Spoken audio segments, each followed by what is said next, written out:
다시 한번 주일 예배 오신 여러분들을 환영하고 하나님께서 지키시고 보호하시고 또 주시는 은혜와 평강이 여러분 가운데 충만하기를 주님의 이름으로 축복합니다. 태초에 하나님은 사람이 홀로 있는 것이 좋지 못하다고 생각을 하시고 그에게 가장 합당한 배필을 주셨습니다. 불완전한 개인을 채워줄 짝을 주셔서 그를 완전하게 하신 것이죠. 결혼이야말로 서로의 부족함과 연약함을 얼싸안는 하나님의 선물이라는 점을 우리 결혼해 보신 분들은 아마도 공감할 수 있을 것입니다. 오늘 본문은 이런 결혼이 어디에서부터 시작되었는지를 잘 보여주죠. 하지만 의미심장하게도요, 단지 결혼의 기원에 그치지 않습니다. 본문의 결혼은 인간 사회의 육체적인 또 사회적인 결혼뿐만 아니라 영적인 어떤 결혼에 관해서도 중요한 메시지를 주고 있습니다. 따라서 저는 오늘 본문 말씀을 가지고 주님의 뼈와 살 교회라는 제목으로 예수님과 결혼한 우리는 아름다운 신부로 살아가야 한다라는 요지로 말씀을 전하고자 합니다. 신부 교회의 그 자긍심에 걸맞는 삶을 살고자 결단하는 오늘 저와 여러분이 되기를 주님의 이름으로 축복합니다. 하나님께서 6일 동안 천지를 창조하시고 일곱째 날에 안식하십니다. 창조하신 피조물들을 바라보실 때 하나님은 아주 만족스러우셨습니다. 그런 완벽한 하나님의 창조였지만 딱 한 가지 아쉬운 점이 있었습니다. 바로 아담이 혼자라는 점입니다. 짐승들도 이미 암수 한 쌍씩 잘 커플을 이루고 있는데 유독 아담만 혼자라는 사실이 안타까우셨습니다. 이에 하나님은 아담에게 돕는 배필을 주시고자 마음을 먹고 일을 진행하십니다. 여러분, 여기 돕는다, 돕는 배필이다, 이 말 때문에 여성에 대한 오해들이 많이 있었는데요. 이 말은 단지 가사 도우미 이 정도의 의미가 아닙니다. 이 말을 오해해가지고 아내를 윽박지르고 하대하지만은 여러분, 이 말은 돕는다, 여기 돕는다는 말은 하나님이 자기 백성 도울 때도 사용하는 그런 말입니다. 여러분, 하나님이 자기 백성 돕는 게 백성보다 지위가 낮아서 하대해도 되기 때문에 그렇게 하는 게 아니잖아요. 오히려 돕는 분이 더 높습니다. 그래서 돕는 아내라는 말은 결코 지위에 있어서 높낮이를 이야기하는 것이 결코 아닙니다. 아내 되신 분들, 여러분 이거 기억하시고 혹시 남편분들이 니는 돕는 배필이다, 이거 잘못 사용하면 할 말 하십시오. 명절 다가오는데 여러분 쫄지 마시고 이번에 튀김은 남편이라고 그래 안 해도 됩니다. 어쨌든 배필을 지어줘야 되겠다고 마음을 먹이신 하나님은요, 일단 이 짐승들을 아담 앞으로 오게 하십니다.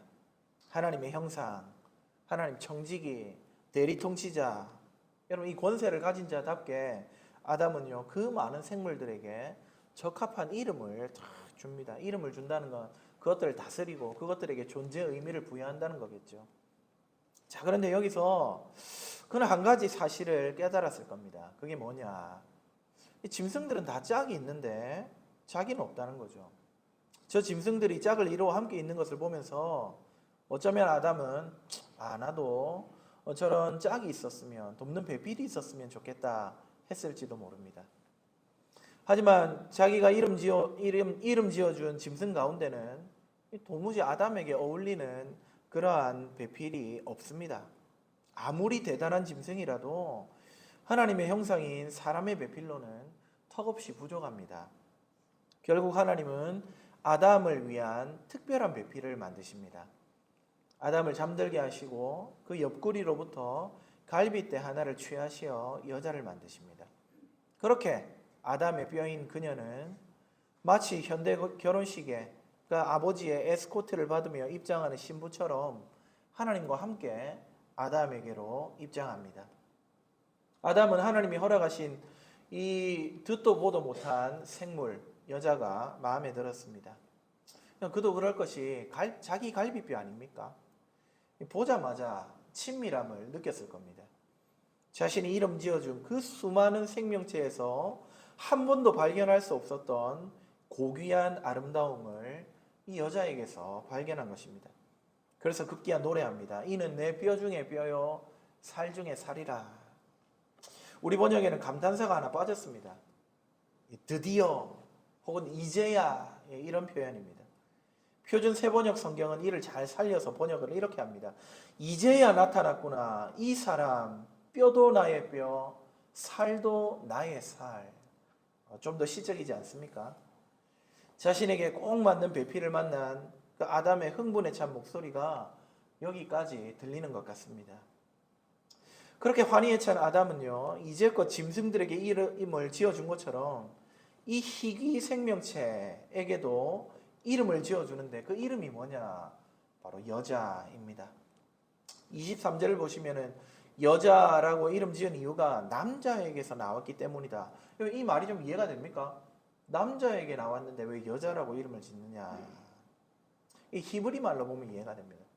히브리 말의 남자는요, 이시입니다. 그런데 여자는 이샤입니다. 이샤 어떻습니까? 이시에게서 나왔으니까 이샤라고 지었습니다. 얼마나 좋았는지 이름을 비슷하게 지은 겁니다. 사실 저는 제 첫 번째 아이를 아내가 임신했다는 사실을 알고 너무 기분이 좋더라고요. 그래가지고 진짜로 외국에는 그런 경우가 있잖아요. 그래서 우리 첫째 아이를 이름을 문지환이라 지을까 그렇게 생각했거든요. 너무 좋으니까 어떻게 해서든 이 아이가 나하고 관련이 있다는 걸 보여주고 싶었던 겁니다. 그것처럼 이 들뜬 아담은 자기 남자인 자신과 아주 비슷한 이름을 이 생명체에게 장명해 준 겁니다. 그게 뭐다? 여자입니다. 그렇게 아담은 하와와 결혼합니다. 인류 역사상 맨 처음이었던 이 결혼을 시작으로 이제 모든 남자는 부모를 떠나 여자와 한 몸을 이루는 결혼의 연합을 이루게 됩니다. 부족하고 연약함이 있던 남자는요, 하나님이 짝지어 주신 그 여자를 통해, 아내를 통해 빈자리를 채울 수 있게 되었습니다. 솔직히 여러분, 남자 혼자 있으면은요, 사실 좀 봐주기가 힘듭니다. 제가 대학 다닐 때 우리 친구 자취방에 갔더니 페트병이 50개 나오더라고요. 물 이렇게 먹고 그냥 페트병 그렇게 모아놓은 거예요. 버리지도 않고. 말 당한 거 아니겠습니까? 남자 혼자는 안 됩니다. 이 위대한 연합, 곧 결혼은 마태복음 19장 6절의 말씀처럼 하나님이 짝지어 주신 것이기에 사람이 나눌 수가 없습니다. 자, 그러면 여러분 한번 생각해 봅시다. 이 말씀, 이 창세기 2장의 말씀, 원래 누구한테 주신 말씀입니까? 이 창세기를 누가 썼고 쓰면서 누구에게 맨 처음 얘기했습니까? 여러분 잘 아시는 대로 모세가 이스라엘 백성에게 전한 것입니다.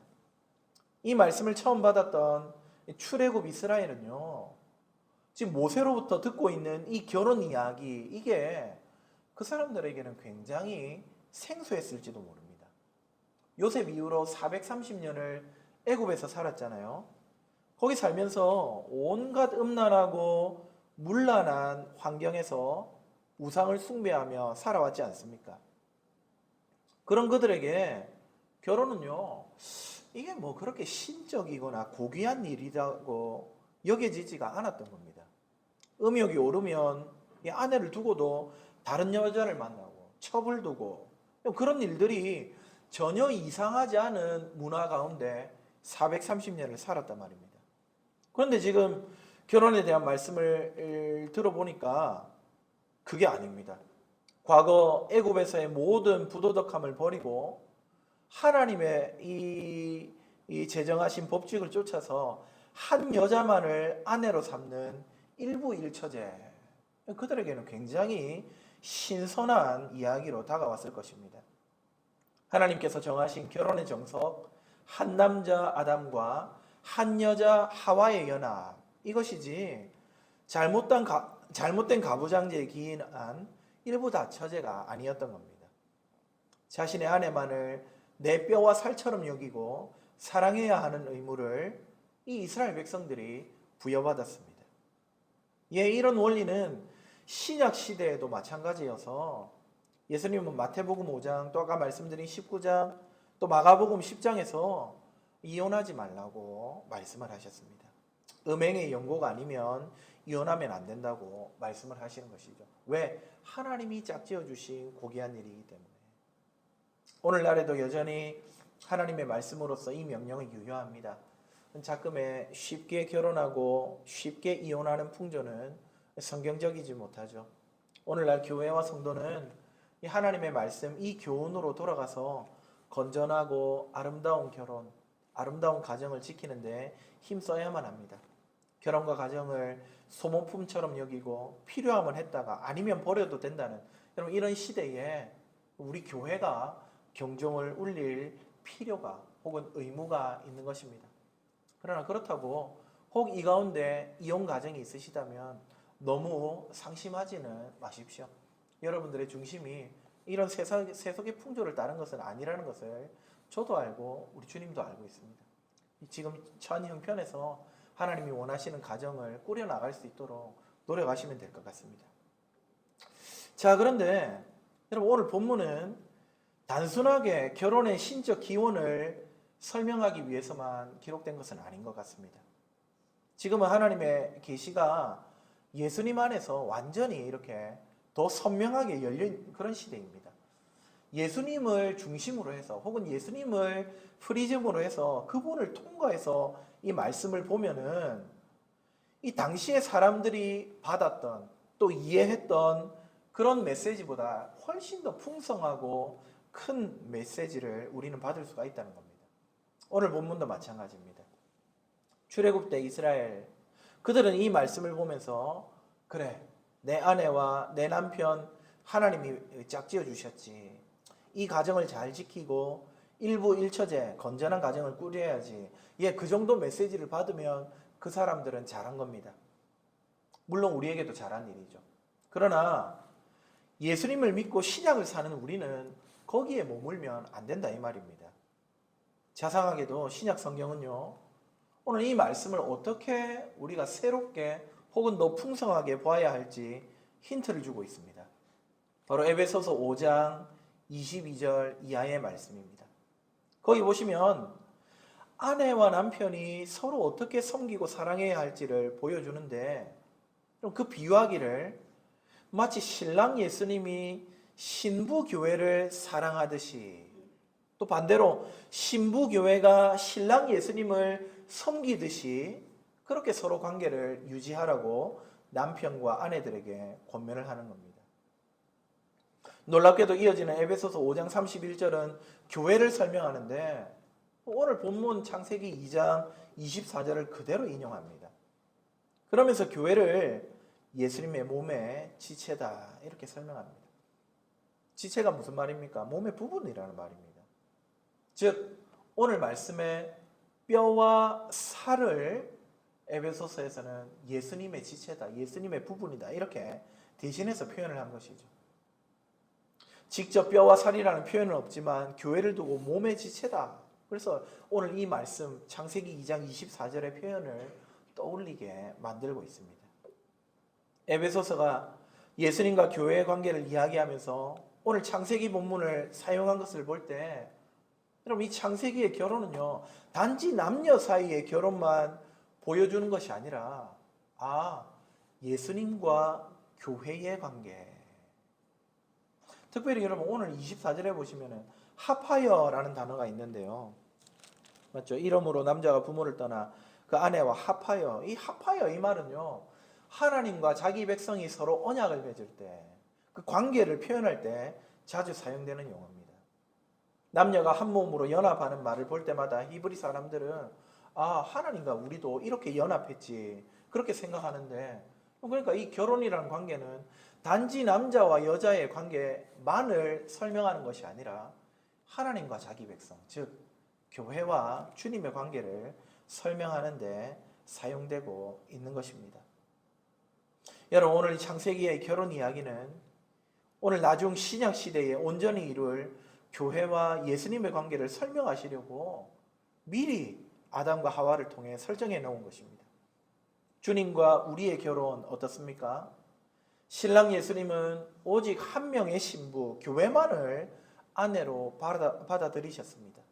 우리 제8영도교회가 예수님의 유일한 신부입니다.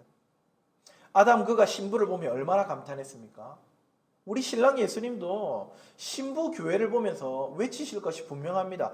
이제야 나타났구나. 이 사람, 이 교회, 내 뼈도 나의 뼈, 살도 나의 살. 예수님은 신부인 저와 여러분을 마치 자신의 뼈와 살인 양, 자신의 지체인 양 기뻐하시며 사랑하십니다. 예수님과 교회는 그렇게 온전히 합하여진 연합한 사이가 된 것입니다. 그렇습니다. 오늘 본문의 아담과 하와의 관계, 그것은 주님과 우리의 관계를 볼 수 있게 하려는 창문입니다. 예수님께서 교회를 어느 정도로 사랑하시는지 이 신랑 아담이 신부 하와를 보면서 만족해하는 모습을 통해서 우리는 엿볼 수 있다는 말씀입니다. 그냥 사랑하는 정도가 아니라 내 뼈 중에 뼈요 살 중에 살이라고 노래하면서 사랑하십니다. 창세기 2장 25절의 말씀처럼 여러분, 부부는 서로 부끄러움이 없지 않습니까? 벌거벗었지만 부끄러움을 몰랐습니다. 그처럼 예수님과 교회도 친밀한 관계입니다. 주님과 우리 사이에는 오직 뜨거운 사랑만이 존재하는 것입니다. 사랑하는 성도 여러분, 우리 어떻습니까? 정말 그렇습니까? 정말 우리와 예수님 사이에 이러한 친밀함만이 가득 있습니까? 부끄러움이 없을 정도로 정결하게 우리 신랑 예수님만을 사랑하고 그분께 나가고 있습니까? 아니면 혹시 여전히 옛 신랑이었던 죄와 이혼하지 못하고 우리 예수님과 죄 사이에서, 세상 사이에서 왔다 갔다 양다리를 걸치고 있지는 않습니까? 신랑 예수님은 우리의 부끄러웠던 과거를 친히 자기 피로 씻으셨습니다.